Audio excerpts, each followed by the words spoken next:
Are you an adventurer looking to take your hunt to the next level? Then you're in the right place. Welcome to East Meets West Hunt with your host, Beau Martonik.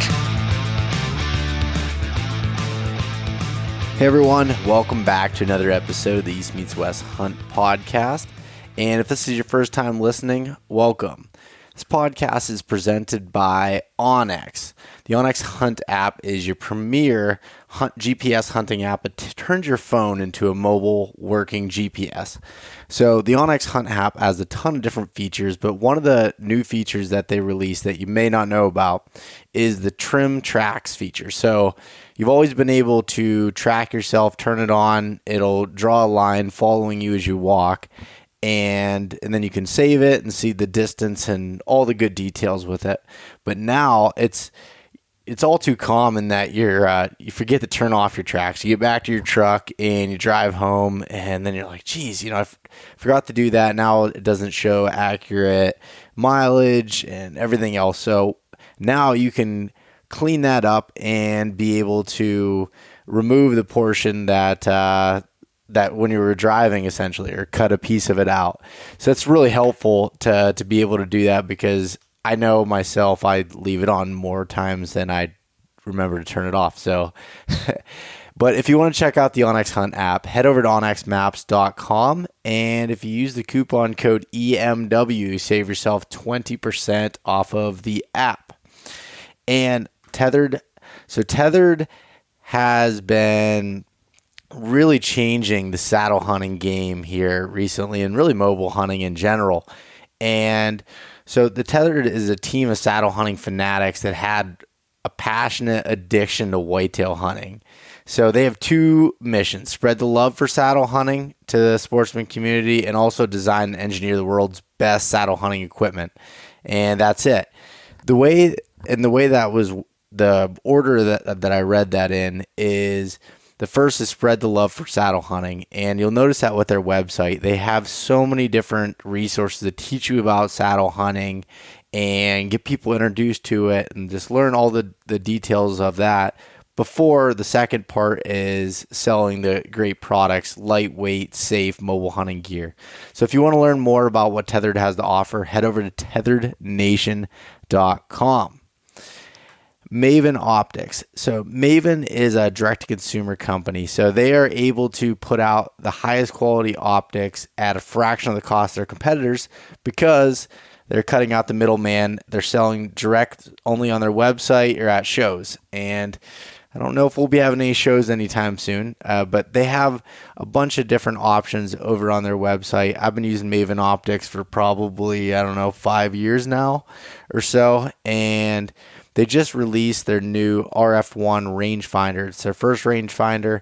Same high quality optics that they have in all of their binos and their spotting scopes, rifle scopes, but they put that into a rangefinder. And you can have anywhere from 5 to 4,500 yard range effectiveness, line of sight and angle compensation, field and forest functionality. And it's recommended for anybody from archery hunters, rifle hunters, long-range shooters, and everything in between. If you head over to mavenbuilt.com, check out their products. If you decide to buy something, use the coupon code eastmeetswest-gift, and you'll get a free gift with your full price optics order. And last but not least, I wanted to share a sale going on, because we talk about trail cameras in this episode here, and I just released a blog talking about trail camera usage. And so I use a ton of different cameras. I've used so many different brands, and Exodus has been the one that I've seemed to have, over half of my cameras are Exodus now, and just been the most reliable. I know that when I put them out, I can leave them for over a year. They're still going to be working. And so to give you a little bit of a details of what's going on here. So the Exodus Render, which is their Verizon 4G LTE cell camera, it's available for pre-sale once again. So the demand for the product last year was crazy, and they were out of stock during their annual Black Friday sale. But starting now, they're extending some of the best pricing just for my listeners. So they did this pre-order sale a few days ago, and they sold out literally in hours. But so I was talking to the guys over there, Jake at Exodus, and he created a different discount code for the listeners here. So if you want to use the code RENDER35, you'll save $35 off of the new render for the pre-sale. That's all through January. You can use that. It'll also work with the solar panel bundle and security bundle, but it's only for the Exodus render cell cameras. I ran 2 of them this year, and they are incredible. I had the other one last year too, so I've been using them for 2 years now. So if you're not familiar with Exodus and their trail cameras, they're backed by a 5-year no BS warranty and also includes a 5-year theft and damage coverage. So they have the best trail camera warranty in the industry and the support to back it up. So check out Exodus trail cameras and make sure that if you do decide to buy one, and let me know how your experience is with them, because when I first bought one a few years back, it'll be tough for me to change anything else at this point. But all right, so some news I have before we start getting into the episode here with Gordon Dalton. I just mentioned that I just released a blog literally a couple hours ago before recording this, and I was writing an Instagram post about trail cameras and taking that data you get from them and being able to analyze it and use it for the upcoming season. Well, I talked about it a little bit in this episode with Gordon, which is what sparked my mind with it. But, it doesn't matter if you're running 1 or 100 trail cameras. That information that you get from those cameras is so crucial. And I feel like a lot of people don't do anything with that information. They get it, they look at the photos, oh, that's nice buck there, but that's about it. So something I've been doing since 2011, I have all my trail camera photos categorized. I have them by year and go down through all these different folders and categorization. And I also take all that information and put it into a spreadsheet to be able to analyze it, figure out where I'm going to scout in the spring, look for different trends with weather and dates and everything. But anyways, there's a lot more information on that. If you head over to eastmeetswesthunt.com/journal, you can find that article and a screenshot of what my spreadsheet looks like and a bunch of information there. So check that out. And also on my website, I released some new coffee/whiskey mugs on there. So you can head over. I have 3 different options, 2 enamel mugs that are great for whiskey drinking around the campfire, and then also a standard ceramic coffee mug with the East Meets West Compass logo on it. So those are all available on the website and are shipping now. So go ahead and check that out if you would. I really appreciate the support, especially over the last few years with the apparel and the other gear and stuff that I have on the website. That helps out a ton. All right, so this weekend I decided to go out hunting, and I do and I don't want to shoot a doe. I need the meat, and I'm just really busy right now and don't really feel like cutting it up and taking care of it. But so anyways, I decided I was going to go out, and prior to that, I got the opportunity to buy a flintlock muzzleloader off of my grandpa, and this is a special gun.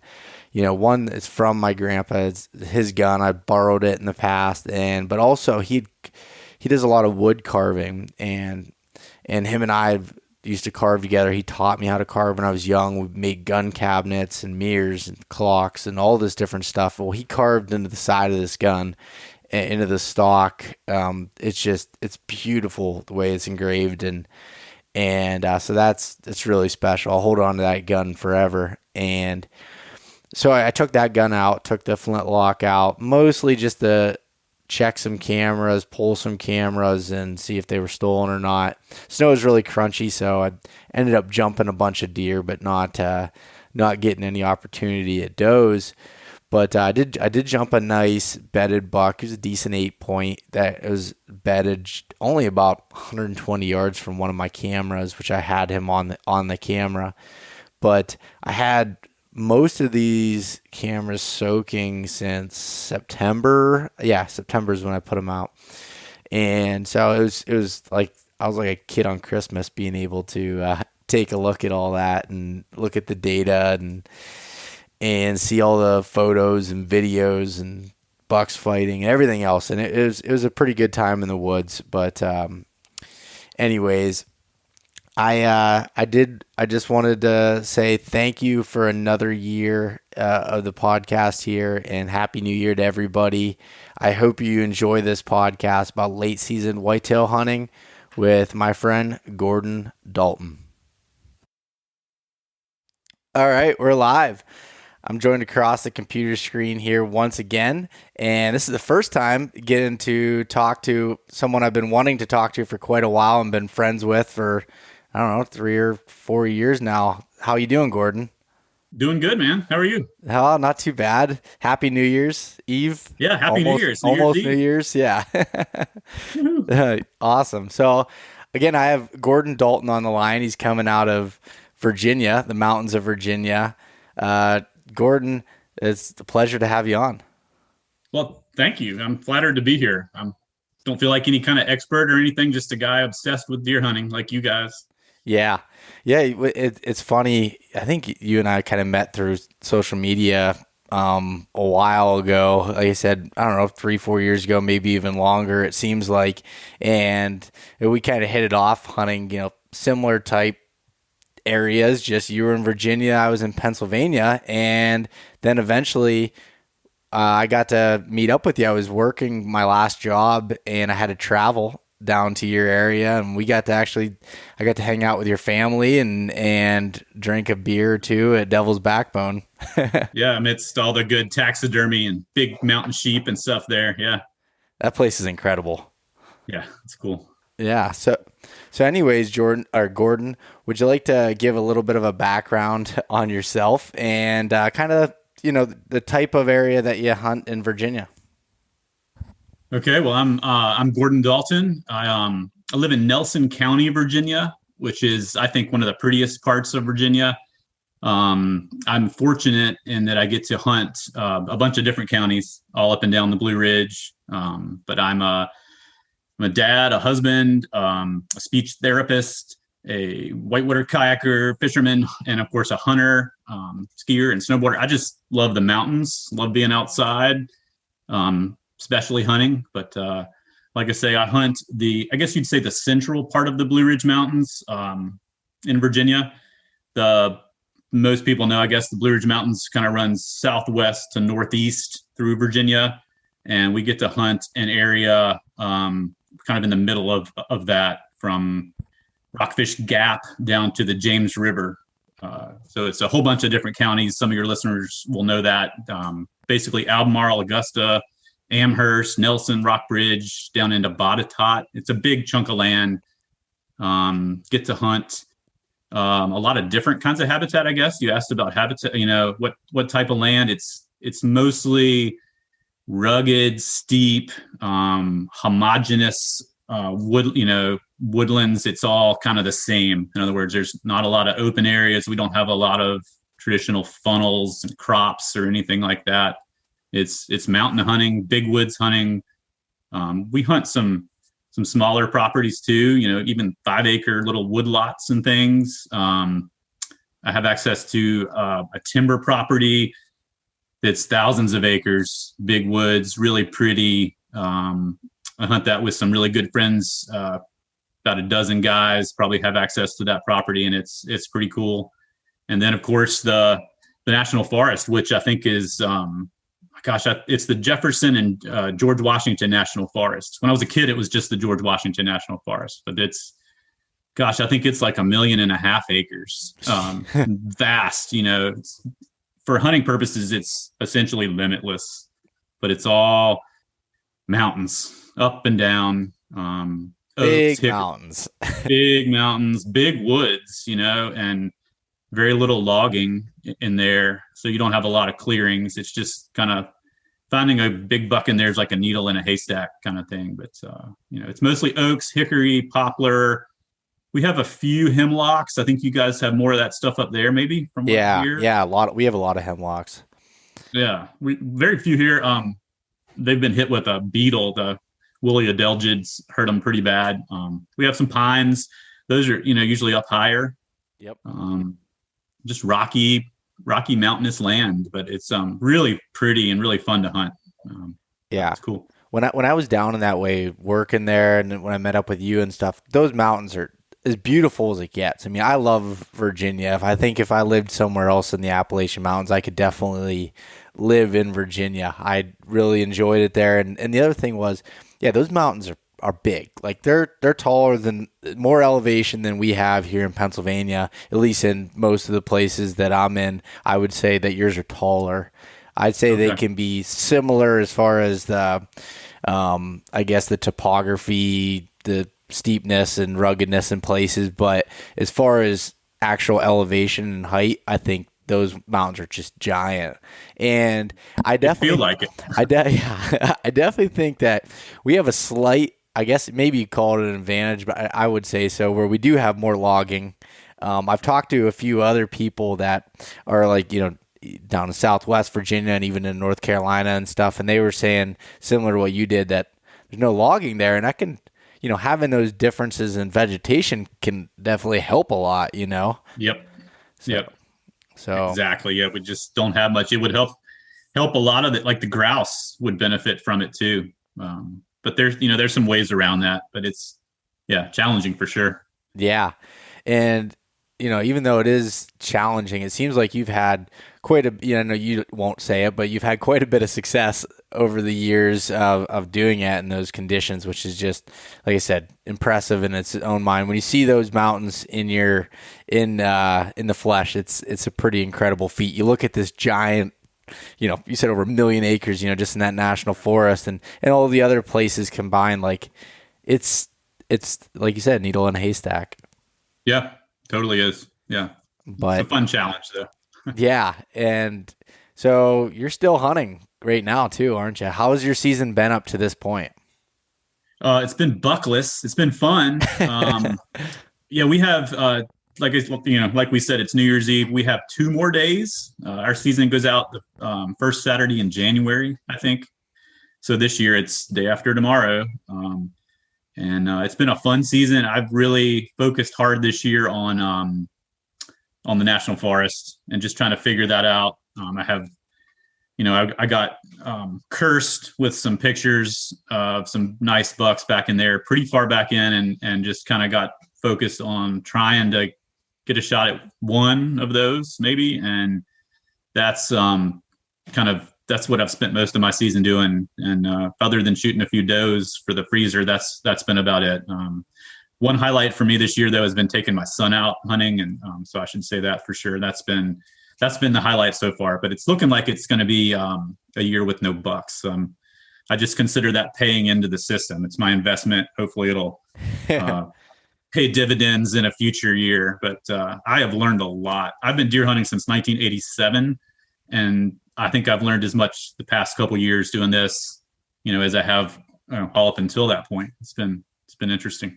Yeah, because these are completely new areas to you that you've been hunting the last few years? This one area that I'm hunting this year is totally new to me. I got in there spring gobbler hunting. I hiked in there with my family and saw some turkey sign and did my first public land gobbler hunt this spring and took a bird within like 45 minutes and was hooked.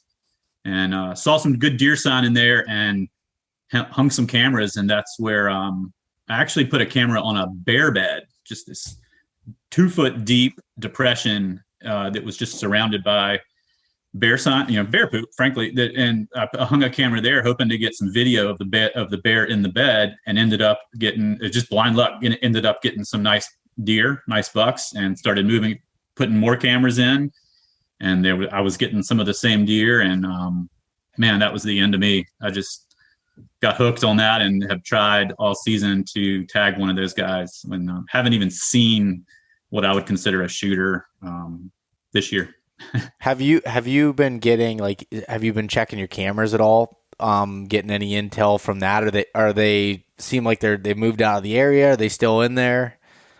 They're still in there. They definitely changed their patterns from, summertime. Obviously, they were in the shade and staying cool. It's really hot and humid here in the summer. And they definitely switched up a little bit. I haven't been getting many daylight pictures. It's my first year hunting this area, which is probably a few thousand acres. So I'm still trying to figure out what they do in there. I really don't feel like I know. I'm a big fan of historical data, putting out a camera, letting it sit even a year or as long as the batteries will last. And I haven't had the advantage of doing that here. And I can't resist checking a couple of these cameras every now and then. And so they're still in there. At least one or two of them are, but I'm not seeing them with my eyes. So they've been challenging. It's a big area to figure out. And I'm sure after, like, I know with me, I'd say it takes at least 3 years for me to really kind of get a decent grasp on an area. The first year is all your best guesses, Yep. And learning from, throwing a dart at the map. Yep, exactly. I can totally agree with that and understand it. I tried that. That's what I did last year, and I went the whole year all the way into January hunting, and I never filled my buck tag. It was the same thing, trying new area out, and kind of got hooked on a couple of ghosts that were in there, and it was it was frustrating. I learned so much, from that year to be able to apply going forward, but it's definitely difficult. Yeah, it's the learning thing. One thing I wanted to say was to give you props for what you're doing with this podcast. You're bringing in lots of different hunters with lots of different approaches to the game. And I think that's really neat. You seem like you're a student of this whole game. It's been really cool hearing all these different techniques, like Nathan Killen. Learned a lot from him, and Hal Blood, and just hearing all these different, techniques that are coming from different parts of the country, and learning from everybody. It's really neat. Constant learning. Well, thank you. Yeah, I love what I get to do here, is getting to talk to everybody and learning, because I pull something from everybody. No matter how different people's strategies and tactics and stuff, how they look at the mountain or how they look at a piece of land, you can pull something from everybody and kind of try it out on your own, and mold yourself. Everyone's their own hunter, and they all have their own style to some sort, and I think it's really fun to get to do that. Yeah, it's been great. So, Gordon, with you hunting, here in December, and as we're kind of getting into the beginning of January here, what does it look like for you as far as what are you focusing on with this time of year when it comes to hunting? As far as you focusing more on food, is bedding, what's that kind of look like? Focusing on keeping myself warm most of the time here. It's been cold. This year's actually been relatively warm, but basically, if I had to answer that simply, I would say it's a lot like pre-rut. In the old day, you used to hear a lot about focusing on this whole thing about bedding to feed areas and catching the bucks in between there. That was kind of the classic line. I've always thought that kind of applied mostly to the Midwest or farm country, where you've got real defined funnels and travel corridors and specific bedding area, limited bedding areas, and then big feed areas. And that has not really applied here a lot. I feel like you've got these big woods. The deer can bed and feed just about anywhere. And they can vary it from day to day, week to week, huge areas. But I feel like in late season, especially this year, we didn't have a great acorn crop. It's limited the food sources, especially in the national forest, a little bit, and that gives you a little more predictability. And so lately I find myself kind of looking for areas between bedding and feed, but it's not as simple as that. The big areas, a bedding area could be really big. I don't worry about a specific bed. Just trying to find out what they're doing to stay alive. They're trying to stay alive, and they're moving from sometimes one slope to the other, or one side of the mountain to the other. I'm no expert. I'm still figuring this out very much, but that's been one thing that's been real productive for me. Actually, last year I took a buck I really liked. it was a 10 pointer going on 12. He was a mainframe 10 pointer with the beginnings of two kickers, kicker on both of his G2s. And he was moving in a real predictable fashion with these does when I shot him. And they'd been doing that for some time, probably weeks. And it was pretty cool. I had a camera nearby, maybe less than a quarter mile away. And at the same time I shot that buck, I had on camera another buck, a shooter chasing some does on a similar kind of corridor, food to bed area, and actually got him on video reacting to my shot. It was a rifle hunt, and he heard the shot and turned and looked towards my stand as I was shooting his cousin or whatever, I guess. But same kind of thing, real predictable. That's my working theory right now. It's kind of that pattern. So when you said when there's not a good acorn crop and you're looking for the food, when you're just kind of scouting and then setting up, when you kind of find those areas, kind of run a little bit mobile when it comes to that? Yeah, definitely. Pretty much always mobile, except when I'm like I mentioned, I have a place that I hunt with some friends, and that's a lot of fun too. We have fixed tree stands that we go to. That always feels like kind of a luxury. Yeah. Be able to just walk to a tree and climb right up and sit down. But this year I've been playing with the saddle a little bit. I think you have too. You've been hunting with the saddle pretty much exclusively, but I've been messing with the saddle just because of the weight and bulk. The bulk is a big thing. Still figuring all that out. I still use a climber. I have a really lightweight climber. It's an X stand. It's 13 to 14 pounds.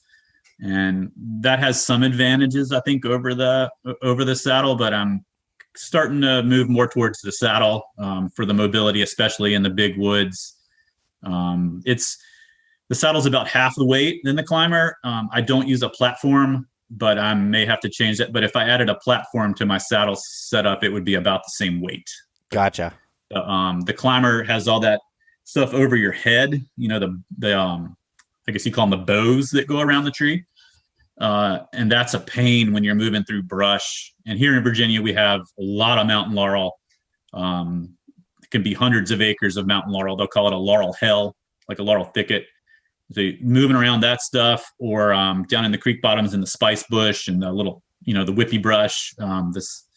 The climber is just tough to walk in the woods with that, especially in the dark, long distances. So definitely staying mobile and trying to move with them. And right now trying to figure out, where they are. Yeah. Well, one thing before I continue in that thought, when you're talking about the climber, so I used a climber for years. I still love climbers. I mean, they're great. They're super comfortable. The problem was, them sticking up like that. I get caught on branches in the dark, and you're kind of hanging yourself back. And there was one stand I had. It was an old API climber that one kept pretty compact. It was over 20 pounds. It was heavier, but it was really compact, and I liked that part about it. But I think there's definitely advantages, for both scenarios depending on what you're doing. I love the saddle being so, like you said, there's nothing to it really. You can wear either your saddle in, or most of the time I like to put mine in my pack because I got to layer up when I get to the tree. But you got a little tiny platform, and I got the sticks that go on the side, so you keep yourself a pretty small, or at least nothing that can get caught on stuff, essentially.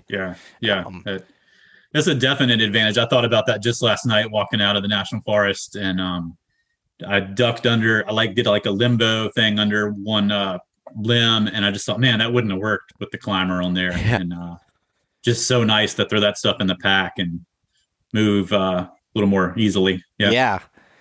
So when you're out there looking again, so say right now, this time of year, you're out looking for that hot food source, whatever it may be. Is there anything you're looking for? Or are you more so looking for like they're digging or doing stuff, or is there a certain plant or anything that you typically find more so than others?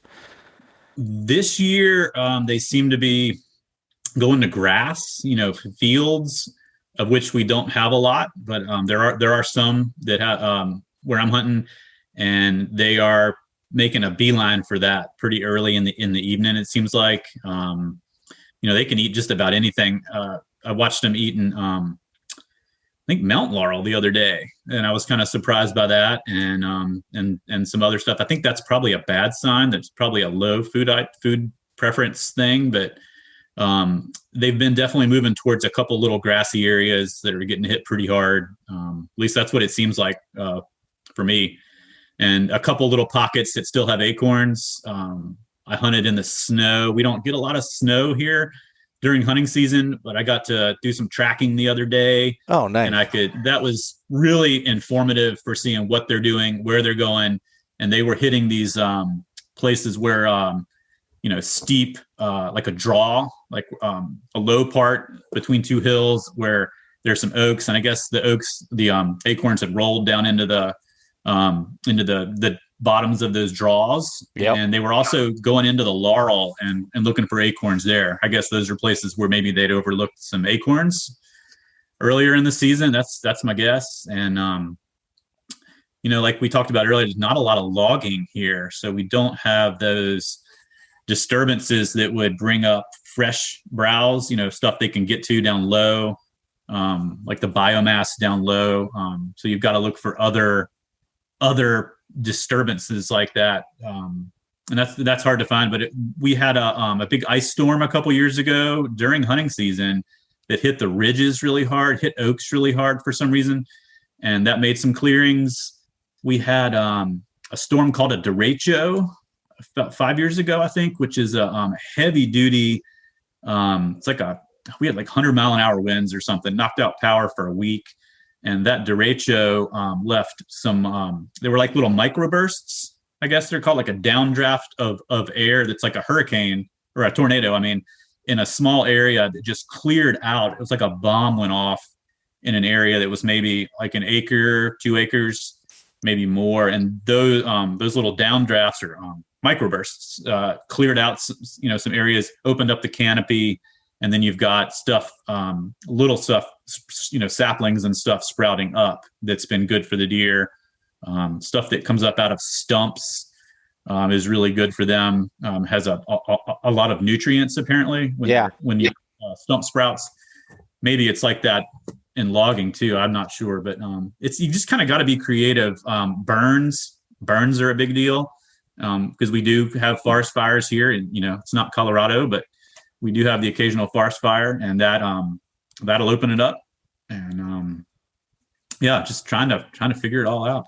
Yeah, no, that's a lot of the things you said there are such good points. And it's funny, I almost asked that question as sort of a trick question because there's never any, I don't know, from my perspective, there's not really anything you can be like, okay, there's no acorns. You can go to this bush and they're going to feed. No, because it's all dependent on what's going on. Then I've seen the deer here feed crazy on ferns on the side of a hill, or like we have a lot of blackberry briar bushes. They'll chew on the little ends of those, and just weird stuff. And I've seen where there was one time I was scouting a new area in the wintertime, and it was real icy. They couldn't dig in the snow, and they were just chewing the bark off of trees, and that's when you know food's bad. But and when you're talking about grassy areas, any gas well pads or something, we have a lot of gas wells throughout the mountains here, like old ones that they haven't been operated in 40, 50 years, but they'll have still a little grassy field there. And it seems like there's always tracks and digging in those in the snow, which is, again, pretty much similar to what you were saying that you're seeing in Virginia too. Yeah. And I talk about bed to food, but they can eat anywhere in the national forest. Like you said, they can eat bark, mountain laurel, and there's endless mountain laurel. Areas near creeks or springs, like a high mountain spring has been a good thing for me. The bucks, like we all know that big bucks often are up higher. And so trying to find a spring or something that's up higher than the others and near where they might be bedding has been good. But I also think that the creeks, for some reason, they stay greener. Maybe there's some more greenery in there. Deer here love greenbrier. A lot of things, but somehow being near the water seems to keep stuff greener that they can nibble on. But So, I mean, I talk about the bed to food area, pattern, but it's not like, like the Midwest where it's so well defined. They can eat anywhere, they can bed anywhere.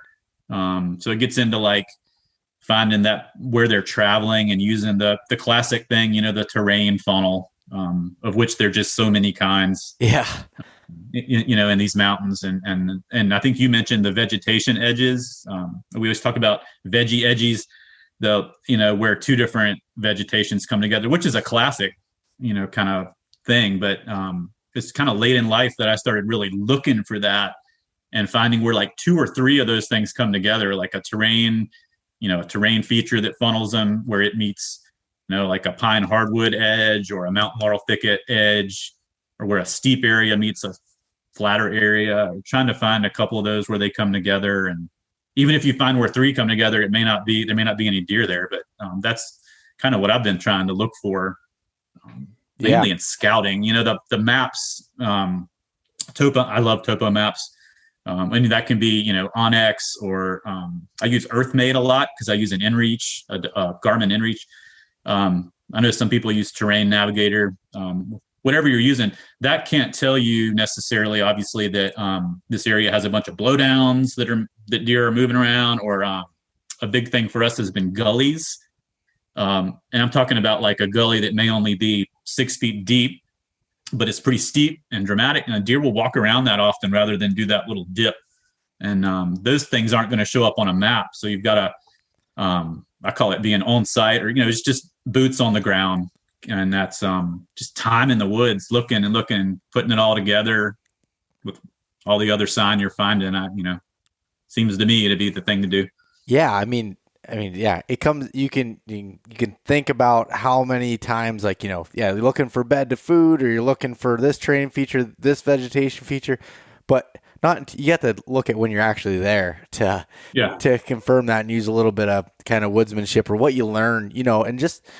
Sometimes I feel like I overcomplicate it, and sometimes I just got to dumb it down for myself. All right, there's deer sign here. Why are they here? Just kind of think, why are they digging here? Why are they doing that? And the thing you said about like the spring seeps or the water coming out of the mountain up high, it's fun. We get more snow, I would think, up here, and a little bit colder temperatures, but everything will freeze up in the winter. And if we have a hard winter, I'll find a lot of sheds around those spring seeps. And I had a couple theories with that. One was about the green. There's a lot of green stuff there, but they can dig to it because there's water running out, and that's the last to freeze. Oh. So it's softer. And okay. And so like this past shed season, I found in one spring seep, I found 4 sheds. It was a match, and 2 other separate ones. And in another spring seep, I found two other sheds that were from different bucks. But it was just funny, or it was just not funny, but it was just something that I've kind of noticed. And I was like, if I hunted late season more,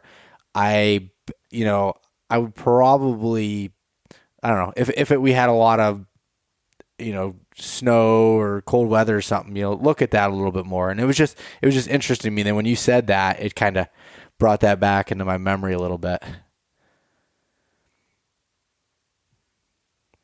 I really envy that. I really envy the snow that you guys get. That's really cool. Yeah. I wish we had that here. It's a very rare treat to get to hunt in the snow here. It's something I live for, but we could go a whole season or two without any snow during hunting season for sure. Yeah. I mean, you're a good, I don't know, 6 hours south of me, maybe even more. So you're ways down there compared to, but you are at some higher elevations. So you probably get lucky and get some, sometimes. Yeah, there's some on the ground up there yesterday. Gotcha. A little bit. What about do you notice anything with bedding in the late season? Is it any different? As far as just general buck bedding, what do you kind of find with that typically? Yeah, that's something I've been thinking about a lot this year. The southern slopes, for obvious reasons with the solar exposure, seem to help. Especially the southeast side of it, we have a predominantly westerly wind. The wind tends to come from the west here, although it can come in from every direction all within an hour. It can swirl around a lot, but so they seem to like that southern exposure for the sun to stay warmer, especially on a calm day with little wind. But and I'm not the first person to notice this, but the southeastern side of a hill, mountain seems to be a big deal. That seems to be what the deer I'm hunting this year are doing. They've got a southern slope that's pretty open and pretty rocky, and I think they're on that.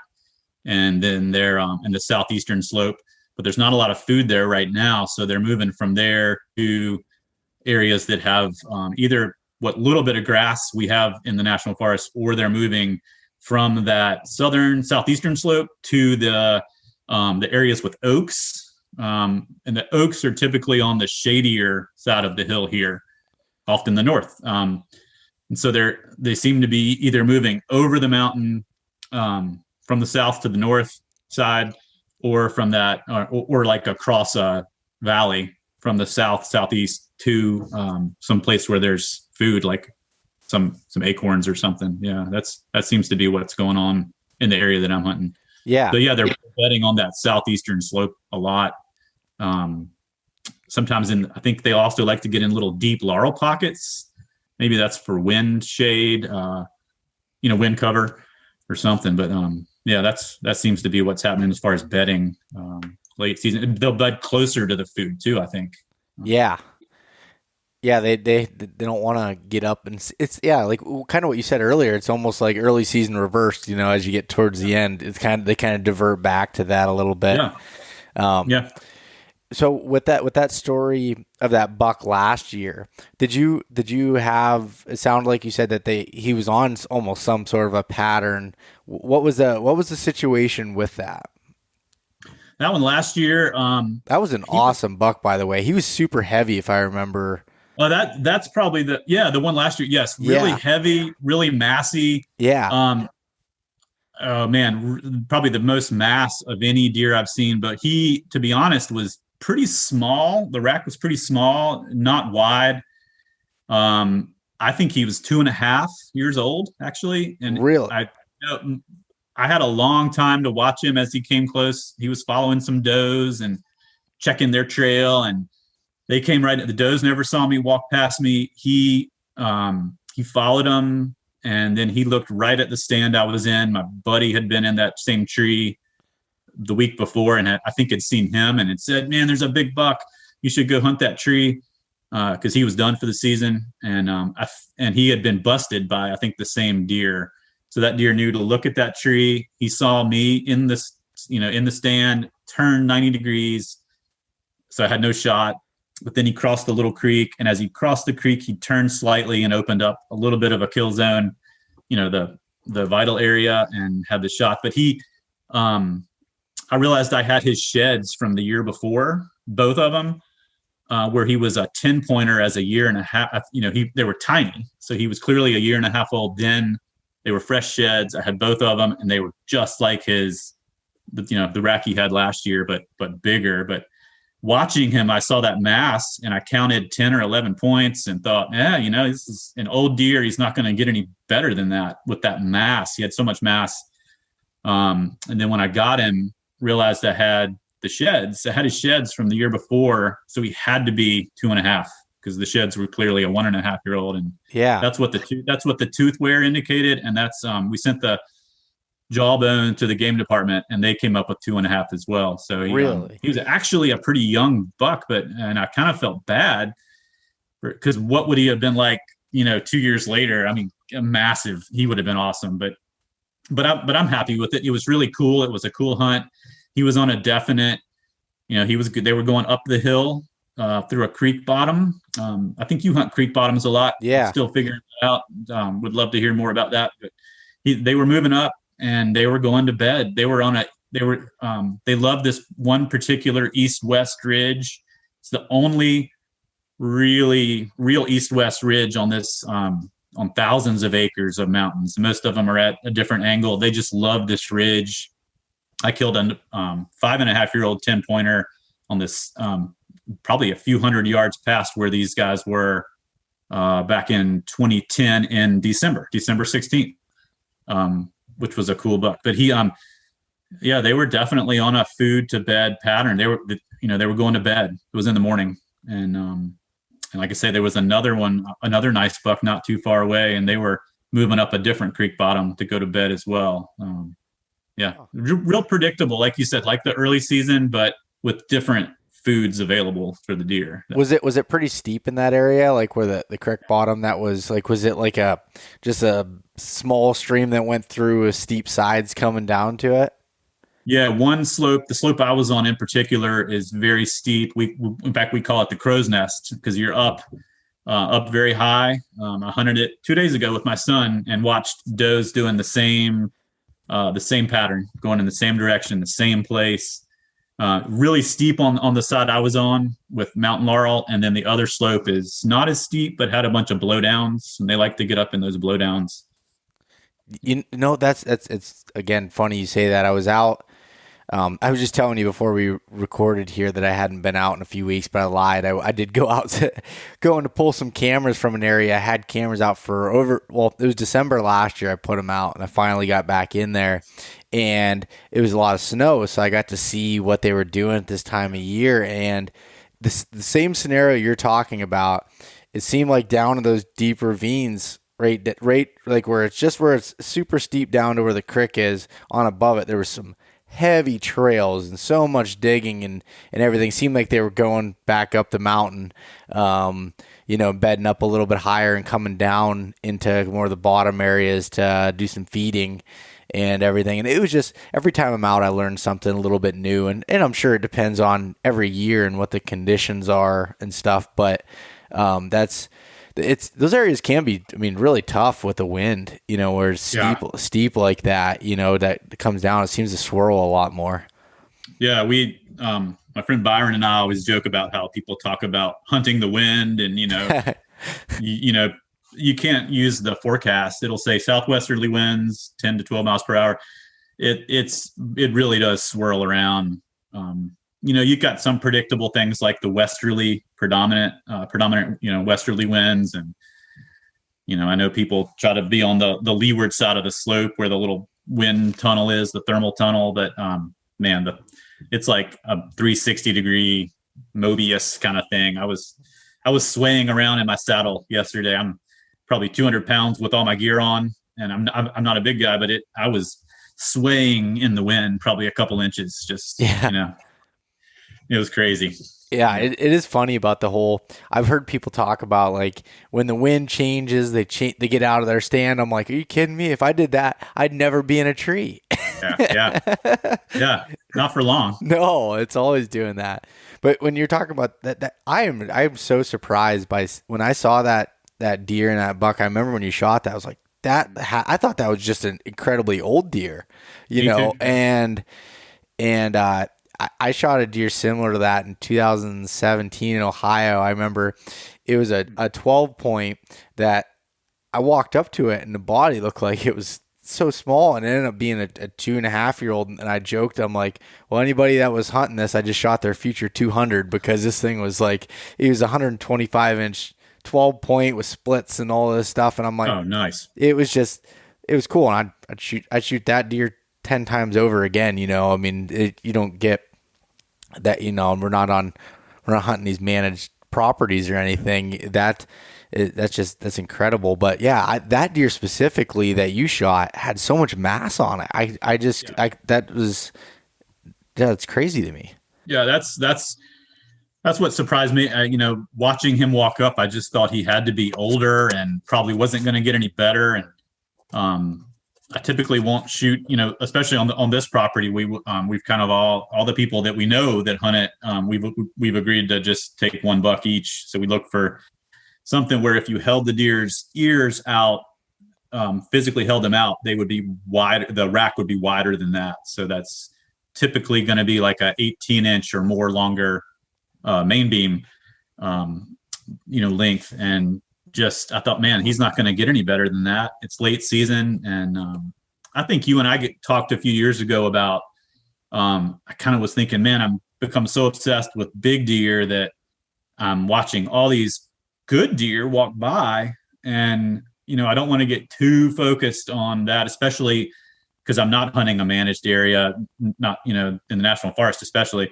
And it's, I want to keep it fun. I don't want to not shoot anything and, and just spend all my time hanging it, in a tree, watching things walk by. You want to, occasionally harvest something. Yeah. And, keep it real. So thought maybe my expectations had gotten too high, or my standards had gotten too high, but I'm happy with that buck from last year. It was, he was a cool rack, and just seeing his, having both of his sheds from the previous spring, was really neat. You can hold them up. And I think I posted a video or something of, you can hold the sheds inside his rack and just see that it's the same deer. One brow tine is rounded and has a little ball on the end, and his sheds were the exact same. And really cool. I was happy with him, even though he was not outside the ears, so to speak. But how funny is that though? Like we talked about this, like you said, a couple years ago, and I still struggle with. I'll be like, 1 year I'll be real good with. I'm like, all right, I'm gonna go out there, and I always have fun, but I mean, like, have fun and shoot whatever. It doesn't have to be this giant deer or whatever. And then this year I got back into the situation where I got obsessed after getting some photos of some truly giant deer, and I just completely got hyper focused, and I passed on a couple bucks that I literally, when they walked away, I tried calling them back in because I was like, I just made the biggest mistake of my life, Yeah. And that's being a little dramatic, but at the same time, it was just like, I have that internal battle all the time. And the one that the listeners can't see this, but behind me, there's a buck that I have mounted up there, and that deer, he's only 14 inches wide, and he was aged at 8.5. So like, he's just super tight, heavy, good mass. Yeah. Real massive. It's kind of hard to see in the video there, but he's super tight and just heavy deer. And actually, just quick story, I shot him like 4.5 miles away from where I had photos of him in the summer the year prior. And he was bigger, and he shrunk up a little bit, and I shot him during a rut in a creek bottom 4.5 miles away, not ever expecting to see that deer. It just happened I got lucky, Wow. But 4.5 miles. Okay. Yeah. So it was just incredible. But back to talking about the late season, I wanted to hear from your mouth the story of your 2017 giant that you shot. And this will be when this podcast comes out here next week. I'll have posted up the Mountain Buck Monday photos and stuff of it. That deer is incredible. And you shot that the day after Christmas. That's right. Yeah. The 26th. That's probably the coolest buck I've taken. Not the biggest, but, he was plenty good. Really cool. He, when I took him, he had a doe following him, actually. Maybe that's how big of a stud he was. They were lining up following him, but I had pictures of him, and I think I sent you some of the trail cam pictures of him going back to Velvet, maybe July. And that was at a spring, the highest spring around. And he had kickers on both G2s, and I forget how wide he was. But I had pictures of him early, and then lost him kind of during rut, and then started getting him again in November. And I just had his core area. I think that's one of the key things too. It's just I think in winter or late season, they go back to their core area. I feel like during the rut, it's like pandemonium. They can range. I don't know when you took that buck behind you, but if they can range, like you said, 4.5, 10 miles even, I've heard, during the rut, just running around. It's just not predictable. It's fun, a lot of action, but if you're hunting a specific deer, it's not the best time to, because that was November 14th. So what you're saying, okay. During the rut. That's like peak rut here, of peak breeding. But this guy, I think I was in his core area, and he came back to that, and kept getting pictures, and trying to figure out where he was bedding. And I had some good guesses, because I do know that area pretty well. That's like a 2,000 acre parcel there. It's big woods. There's pretty good pressure. And this was as far back as you could go. A lot of work, one of those things where you're walking up the mountain in the dark.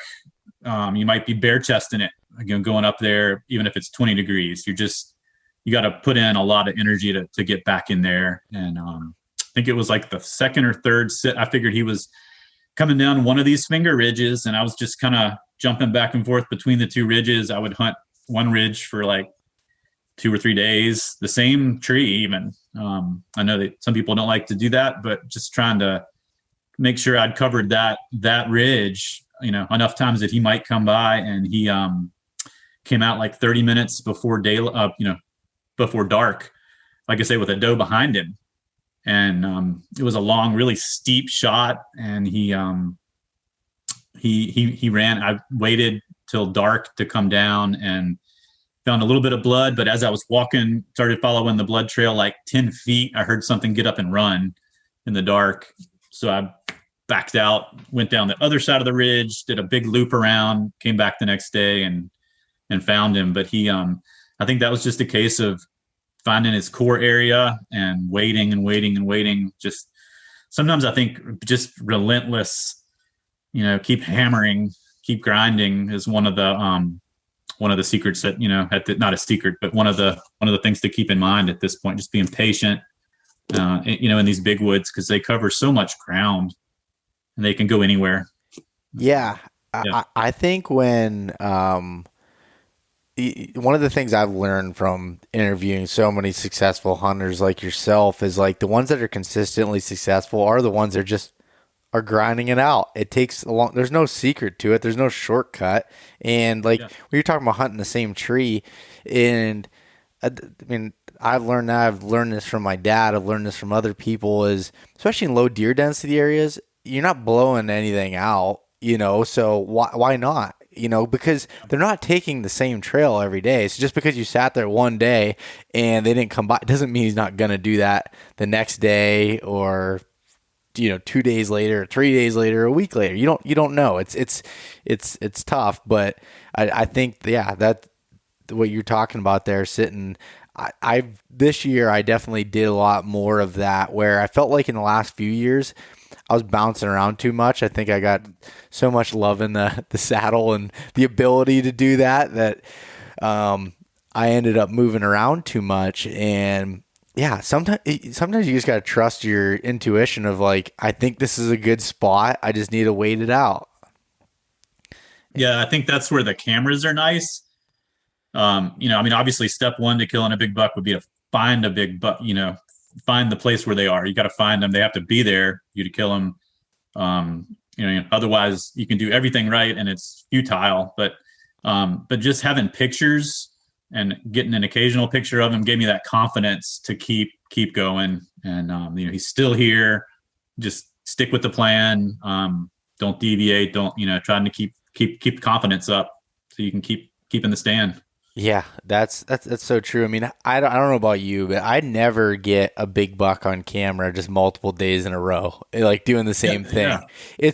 I might get them once a week coming through here, if that, and it's you can't focus on, you can't make it as you go in there one time and be like, oh, well, that didn't work out. It just, I don't know. For me, it doesn't ever seem to work that way. Yeah. And I mean, I'll be honest, that's the first deer where I've had pictures of him and said, that's the one I want to get, and focused on that specific deer. That doesn't always work out.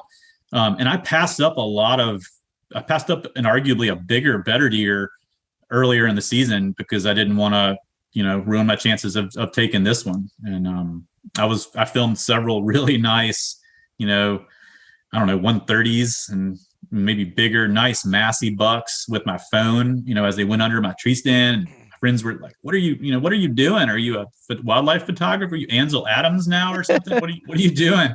You're going to shoot them? And I'm so glad I held out. I mean, December 26th is getting down to the wire. And it was awesome. I feel really lucky. What do you do as far as in your head when you're going that long in the season?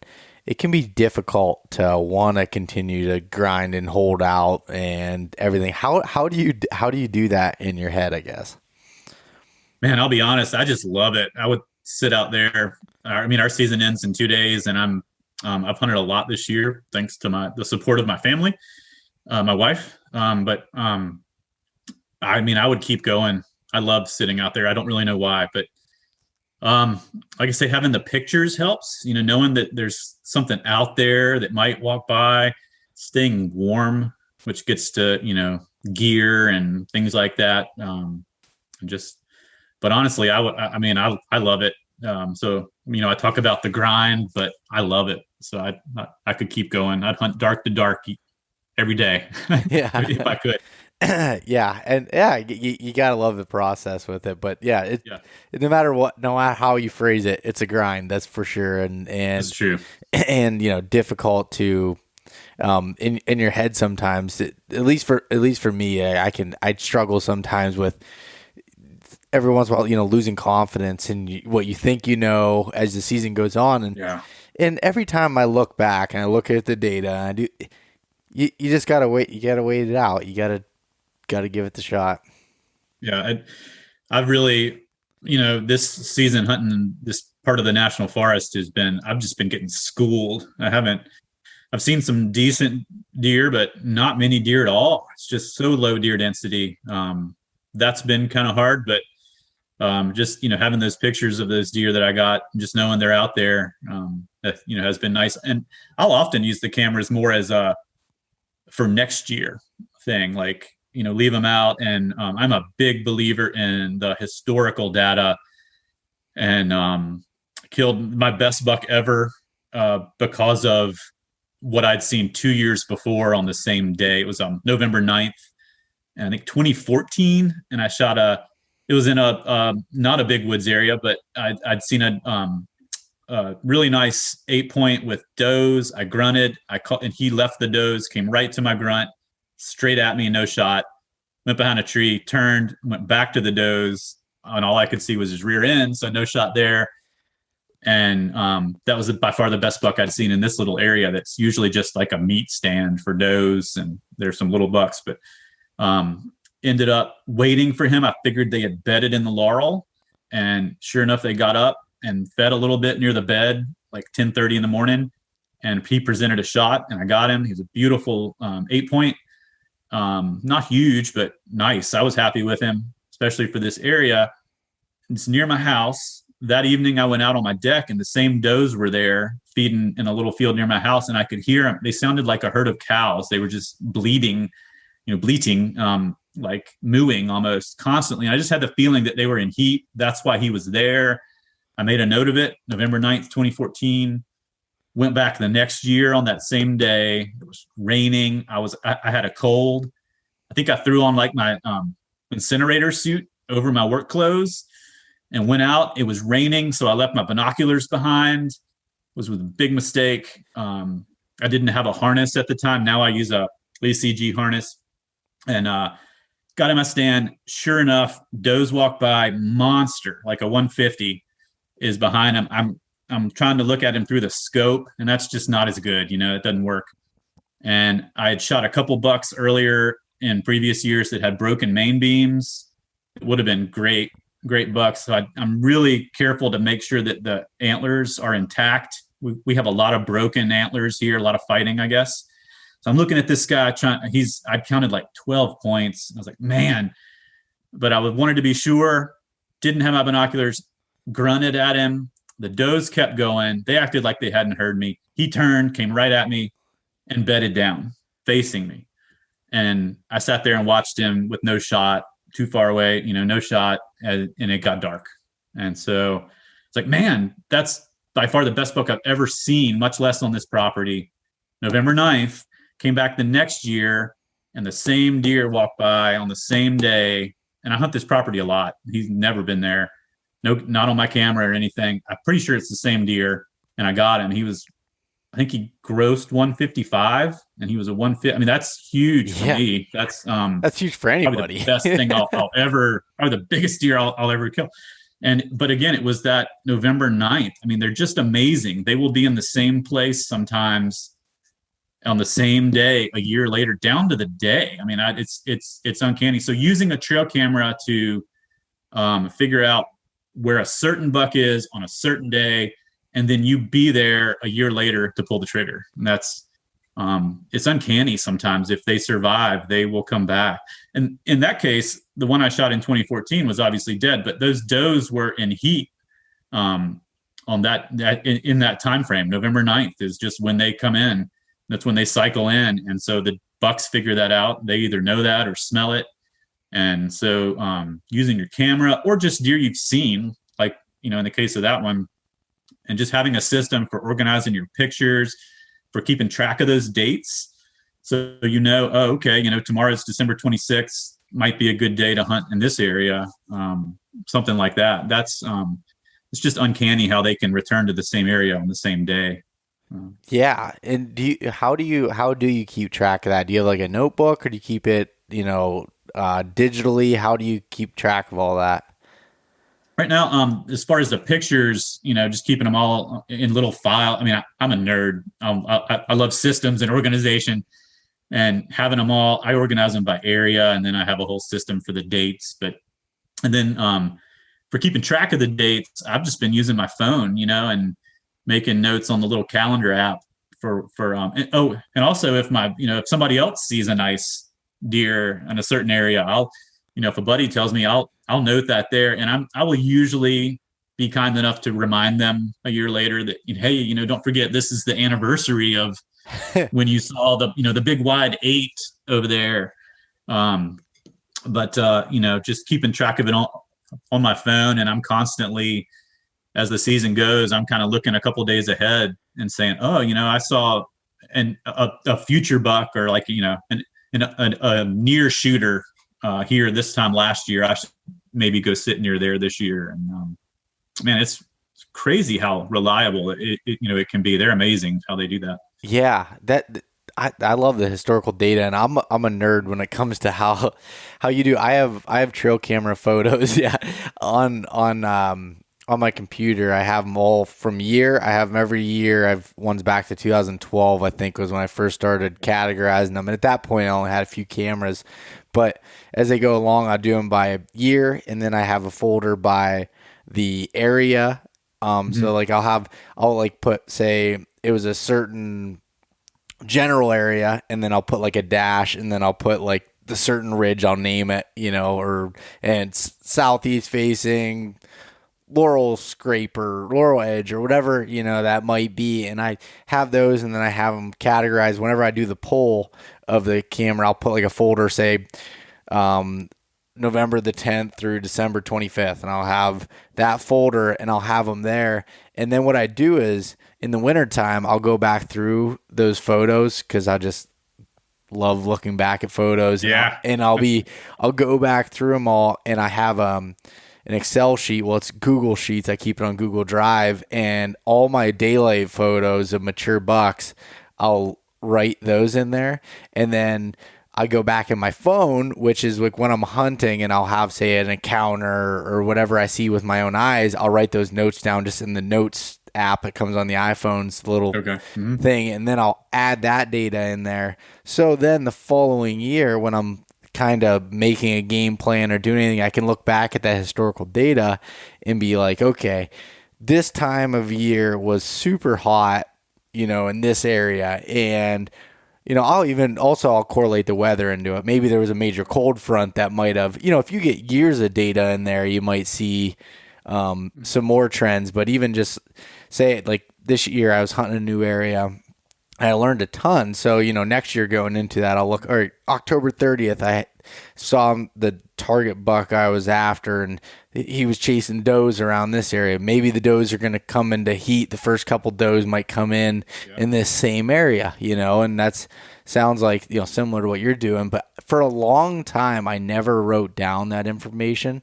And I think that all it did was hurt me, because I was gaining all this information that I was losing, because I can't say my memory is the best all the time with remembering all those details. And when you write it down, I'm huge on lists and oh, me too. Writing all. I mean, I probably do it even too much in different scenarios, but every facet of my life, I have lists and charts and stuff. I love data.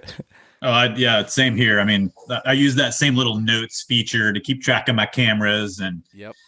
you got so many. I don't know if you're running a lot of cameras, keeping track of when you checked them last, and where they are, and all that. Battery life. Right now, I have a camera missing somewhere right now. I've got to go find after the season. But yeah, there's so much information there, that you just gotta. And even nighttime pictures, I will sometimes make note of that, because like that, the buck I was talking about, the November 9th buck. He had come through in the evening on the previous year, but he came through at like 9 a.m. on the next year. But same day, I'm pretty sure it was the same buck. There are not that many 150s running around here. Yeah. And he looked the same.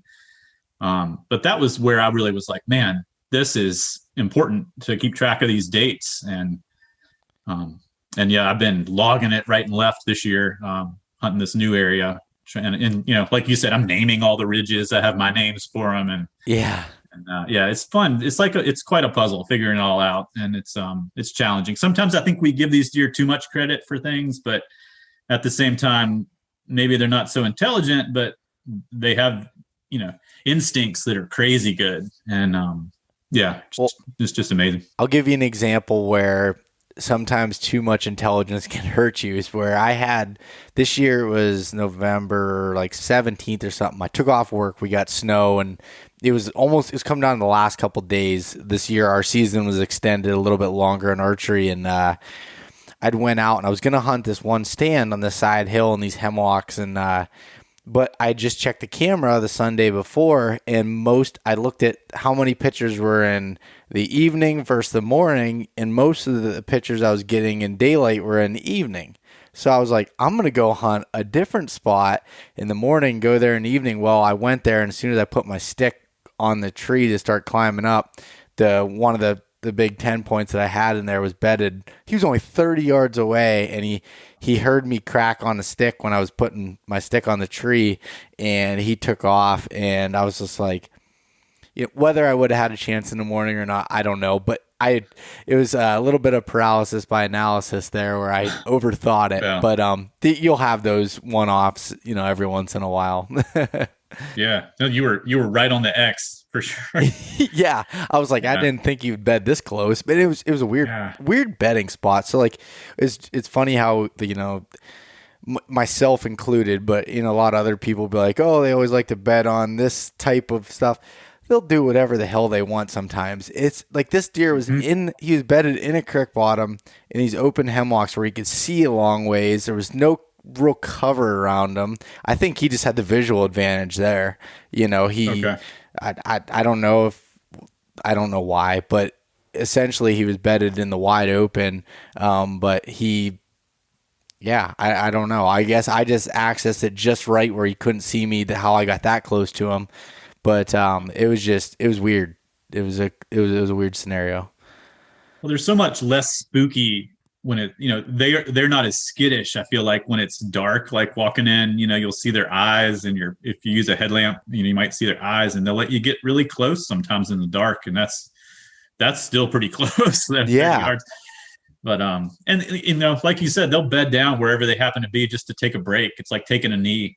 Yeah. And especially maybe he was still feeding and he just was taking a break, and it surprises me how often they'll bed, like you said, just in the middle of the wide open, not necessarily in a thicket or a blowdown. They just plop down. Sometimes even in bad weather, I feel like when you think they'd be in shelter, they will instead bed down in the open. And I'm still trying to figure that out. Maybe just so they can see. Maybe if the wind is swirly, it gives them the ability to see all around. It's a mystery to me. I don't know. Yeah. Probably never figure it all out. No, if we could figure them all out, we'd be a lot more successful earlier on. Get boring, maybe. Yeah. We'll go with that. But anyways, Gordon, I love hearing those stories of. I think you learn so much from stories of deer, more so than just talking in general, because it's difficult to put, especially in the big woods, like to put any general rules or anything from it. They're all just scenarios and trying to take your best guess based on what you're seeing. Yeah, best guess for sure. Yeah. Well, anyways, is there anything else that you wanted to add to your late season stuff that I didn't ask you or we didn't cover or anything? Man, I mean, I just noticed the other day in a clearing how the deer were all the wind was coming from the west and they were tucked up. This was new to me. That's why I mentioned it. They were tucked up on the western end of the field and right up near the trees. And I was just thinking about it made me think about how like on a lake on a windy day, you can see the ripples on the water where where the wind's hitting it. But if you get on the windward side, there's shelter from the trees, and it'll be calm on that on the windward side of the lake where it's ripply and white capping on the leeward side, or on the downwind side, I should say. Yep. And that's what these deer were doing. They were hanging out kind of in the wind shelter of the trees rather than go out into the fields. I mean, that was just yesterday that I noticed that, and I was thinking that was kind of cool. Other than that, I mean, I feel like late season has a lot to do with staying warm, staying motivated. For me, keeping my hands and feet warm is a big deal. How do you keep your feet warm? Still figuring that out. I don't use over boots, but I know that would help. I've just tried to find some warm boots. I'm wearing some Loa. I think they're the Tibet model, the super warm. It's called the Tibet Super Warm Gore-Tex, and they have like 400 grams of Primaloft, and so they've been working out pretty well this year for the feet. And then as far as the hands, I mean, my hands, especially like the older I get, the colder I get. The key part for me has been having that little pocket in the front I use the Fanatic jacket a lot, especially if I'm not going too deep, and just being able to keep my hands together in that little pass-through pocket in the middle. That way I can just wear light gloves, like fingerless gloves, like the Fanatic glove. Just keeping my hands warm. That's been key, having that sweatshirt like hand muff pocket, I guess they call it. Yeah. And that's been key because you still have the dexterity to use like a release or your gun, whatever. Yeah. That's been key. Having some kind of neck gaiter. It could even be a scarf. I use again a Sitka one, but plenty of companies make them that are similar. Just something you can kind of tuck up into it.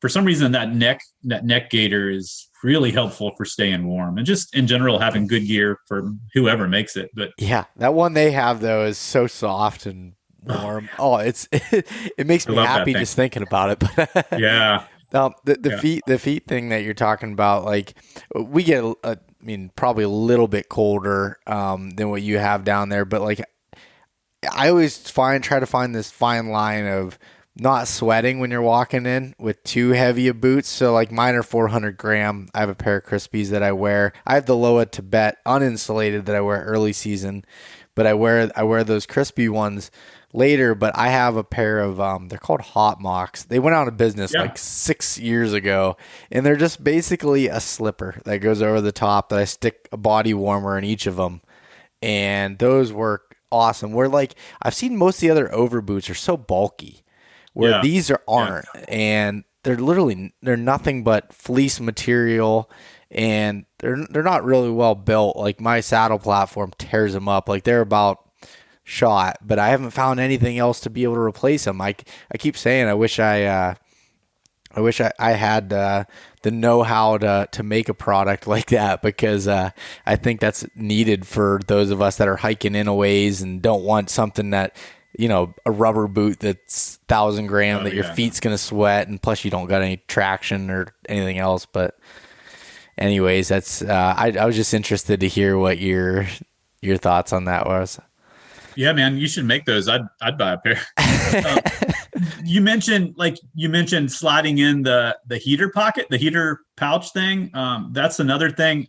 I'll admit, I do ski patrol safety patrol type stuff at a ski resort here, and it gets really cold working the night shift. And I discovered those USB rechargeable hand warmers.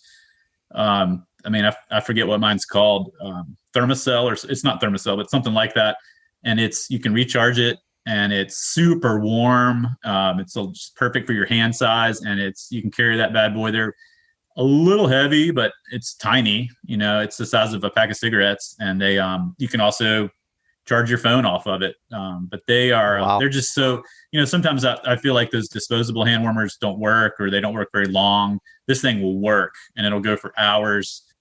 That's been key to kind of staying warm too, and if you're warm, you're not going to fidget as much and move around, and you might like call it a little early and head home maybe a little earlier than you should if you're cold. And so, I don't mind admitting I use one of those little USP things for sure. Yeah. To stay warm. Yeah, and that's the only thing that sucks with late season, especially when you're going into some of these areas like you are with bulky clothes. I love the Fanatic gear, but it does suck because it's big, and it takes, I have to bring a giant backpack in to carry, all of it, and that's the downfall I see with it. But it is nice when you're warm. I love that thing. I love it. I don't often take the Fanatic back deep. This year I've been wearing Kelvin down hoodie because it's stuffed so small, and I have a pair of old Kelvin pants. I don't think they make that pair anymore, but I'll use those for backcountry and for closer stuff. And that's not stuff that's meant for deer hunt, whitetail hunting, but it packs small. It's really, really warm, and I'll slide that stuff on for sure. Yeah. I don't, I worry about the Kelvin pants getting torn up. I use the Shikar sticks, the Shikar mini sticks from Out on a Limb, and they're pretty sharp. The climbing sticks, they're pretty sharp, and I worry that, which is great for traction, but I worry they'll tear up that nylon. But yeah, because those are mostly meant for out west, just throwing over while you're sitting down glassing. Right. But yeah, they pack up so small. They're noisy, but they pack. It's a trade off you get with it. Yep. I do love that Fanatic for staying warm though, and like you said, it's quiet. Yeah, for sure. Well, anyways, Gordon, where can people find some more of your stuff on social media? I love following along your Instagram page. You always have good stuff there. Where can people find some of that? I post a lot of the hunting stuff on, it's at Blue Ridge Hunting on Instagram. I'm not really doing much on Facebook right now, but, and then if you're interested in like just general outdoor stuff, hunting and as well as other stuff, my personal page, G Dalton Photo, on Instagram. But yeah, that's about it for me. You do a lot of other cool stuff too, like the kayaking and all the other stuff you do in the summertime and the winter. You're always staying busy outdoors, it seems like, you and your whole family. We love it, man. Just love being outside. Yeah, that's awesome. Well, thank you so much for coming on. I really appreciate it. Like I said, I've been wanting to have you on for quite a while now, so I'm pumped to get to talk to you. That was fun, man. Thanks for the invitation. I feel I'm flattered. It was fun. Awesome. All right. We'll talk to you later, Gordon. Good deal. Thanks. Thanks so much for listening to this episode of East Meets West Hunt with your host, Beau Martonik. For more great content and to stay up to date, visit eastmeetswesthunt.com, Facebook at East Meets West Outdoors, and Instagram at East Meets West Hunt. If you enjoyed today's episode, please review and subscribe, and we'll catch you next time.